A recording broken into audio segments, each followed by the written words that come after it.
पाहुयात पुढची बातमी। नीट घोटाळा प्रकरणाची पाळंमुळं ही लातूरमध्ये खोलवर रुजल्याचं दिसतंय। या प्रकरणी अटकेत असणाऱ्या जलील पठाणला 2 जुलैपर्यंत पोलीस कोठडी सुनावण्यात आली आहे, तर दुसरा आरोपी संजय जाधव याला देखील पोलिसांनी अटक केली आहे। या प्रकरणामध्ये इरण्णा कोनगलवार नावाच्या एका व्यक्तीचंही नाव समोर आलंय।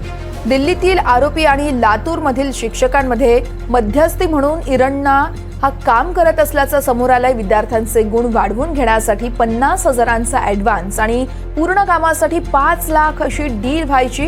लातूरमध्ये दाखल गुन्ह्यामध्ये चौकशी करत असताना आणखी दोघांची नावं समोर आली आहेत। हे दोघेही आरोपी 2 शिक्षकांचे सब एजंट म्हणून काम करत असल्याचं पुढे आलंय। यामुळे आता एकूण 6 जणांचा संबंध या प्रकरणाशी जोडला गेला आहे।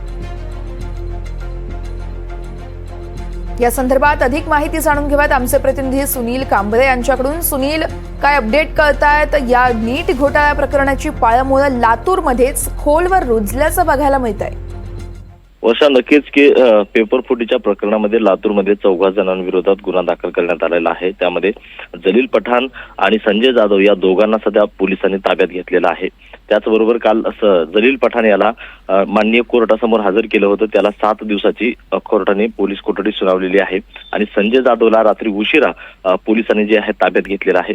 या सर्व प्रकरणामध्ये जर पाहिलं तर संजय जाधव आणि जलील पठाण हे दोघेही विद्यार्थ्यांचे जे हॉल तिकीट्स वगैरे आहेत तर ते इरण्णा कोनगुलवारला पाठवायचे आणि इरण्णा कोनगुलवार हा दिल्ली मधल्या गंगाधरला तो पाठवायचा आणि ही सुरुवातीची त्यांची जी डील होती ते 5 लाखांची ही डील होती आणि त्याचा ॲडव्हान्स जे आहे तर 50,000 रुपये हे ॲडव्हान्स घेतलं जायचं सुरुवातीला आणि सर्व काम झाल्याच्या नंतर 5 लाख रुपये हे घेतले जायचे। गुण वाढवण्यासाठी हे जे प्रकरण आहे ते गुण वाढवण्यासाठी हे 5 लाख रुपये त्यांचं म्हणजे घेतलं जायचं।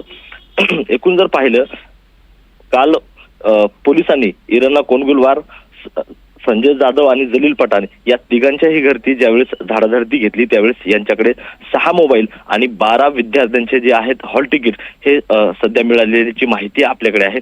त्याचबरोबर आता आज मान्य कोर्टासमोर संजय जाधव याला हजर करतील। त्याचबरोबर जरी इरण्णा कोनगुलवार जो आहे याची सध्या पोलीस जे आहे शोध घेत आहेत।